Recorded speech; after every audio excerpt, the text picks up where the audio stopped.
आज सकाळी सकाळी आपू मस्त छान तिच्या मैत्रिणीसोबत बोलत बसली होती.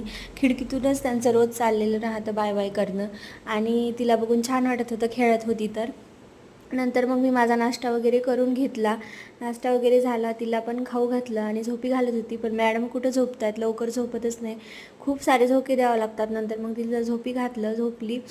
मग दुपारी जेवण वगैरे झाले आणि 4 वाजताकडे वर जायचं होतं, तिला वर घेऊन जायचं होतं. खाली खूप धिंगाणा करत होती. शेवटी चप्पलचं स्टँड पाडलंच तिनं खाली आणि नंतर एवढ्या मेहनतीनं आम्ही वर गेलो, पण वर लॉकच होतं. त्यामुळं मग परत खाली यावं लागलं आणि काकूकडून चाबी घेऊन परत वर गेलो आम्ही. तर वर तर जास्त धिंगाणा करायला लागली, छताला पाणी लावत टाकत होती आणि मग असं पाईप घेऊन तिचं खेळणं सुरू होतं. इकडे छान वातावरण झालं होतं. संध्याकाळी टेरेसवर जायला छान वाटतं. नंतर मग तिला खेळण्यासाठी वरच न्यावं लागतं, नाहीतर खाली खूप परेशान करते. आणि असा नैवेद्य ताटात ठेवलेला होता, तो पण तिने जिकडे तिकडे टाकून दिला. लक्ष थोडंसं नसलं की असे फरशीचे तुकडे खाणं हे तिचं रोजचंच झालेलं आहे.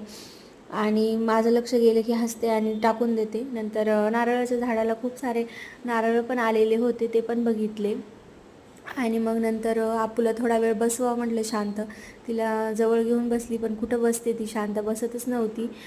जात होती इकडे तिकडे तिचं चाललेलं. नंतर मग तिला असं फूल द्यायचं होतं मला, तर देत होती. खूप छान कलर आहे त्या फुलाचा, नाव माहिती नाही कोणतं झाड आहे, पण खूप छान आहे.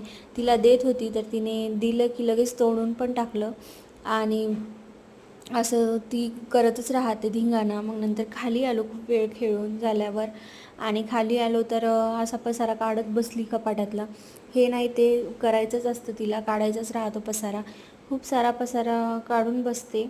आणि मग नंतर मी स्वयंपाकाला लागली. आज स्वयंपाकामध्ये काही खिचडीच बनवायची होती, जास्त भूक नव्हती, तर मग खिचडी घेतली बनवायला. आणि मग खिचडी वगैरे झाली. आपू तिकडे चांगलाच पसारा घालून ठेवला होता. स्वयंपाक जरी कमी असला तरी आपूचा पसारा जास्तच वाढून बसलेला असेल तिकडे. आणि मस्त नंतर संध्याकाळी खिचडी वगैरे खाल्ली.